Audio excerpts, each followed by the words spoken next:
众所周知，在英国顶尖私立学校的入学考试中，面试是一个非常重要的环节。米娅小朋友已经参加完了很多所英国私立中学的面试，所以今天又是一期纯的干货。我整理了今年面试中非常有趣又非常有难度的3个问题，让我们听听他的回答吧。家长们呢，也可以回家去问问你的孩子这些问题。第一，如果给你一个穿越的机会，你可以穿越到任何历史时间去见任何一个君主，你可以改变他一件事，你想改变什么呢？ If I had the chance to meet King Henry VIII, I would suggest to him that he pursue a path of moderation and compromise in his quest to annul his marriage to Catherine of Aragon.I would advise him to consider alternatives to divorce, such as diplomacy or seeking approval of the Pope through negotiations to avoid the religious and political upheaval which will eventually lead to the English Reformation.这题啊，考验了小朋友的历史广度。其实你说哪一个国家的历朝君主都可以。米娅这里说了英国亨利8世，因为他有6位妻子，很多小朋友因此对他印象深刻。但这题的回答需要深挖原因。米娅建议亨利8世对待其中一任家世显赫的妻子凯瑟琳的极端流放改为温和的谈判离婚，这就有可能避免后续英国宗教改革，因为这次改革导致了英国教会和罗马天主教教会的分裂，以及英国社会的宗教分裂。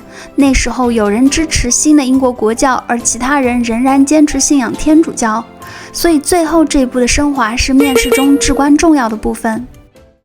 2. 用3个词语形容你自己，并且告诉我为什么。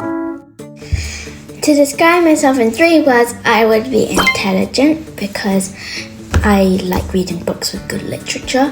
2. Caring, because if anyone is in difficulty or need, I would try and help. And 3. Ambitious, because I want to become a diplomat to serve and promote cultural exchange between China and the UK.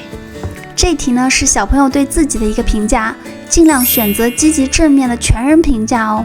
我会放一些英国私校对孩子综合素质的一些关键词和评判标准，大家都可以学习一下。3. 马斯克想殖民火星，你对此有何看法呀？ I think Elon Musk's idea of colonizing Mars is fascinating. If he can make it happen, it would be a remarkable achievement in history. Going to another planet would be like a big adventure, and it's exciting to think about. But we also need to remember to address issues on Earth, like climate change and poverty, before thinking too much about moving to other planets. Earth is our only home and we should take good care of it. It's kind of like making sure our own house is nice and clean before moving to a new one.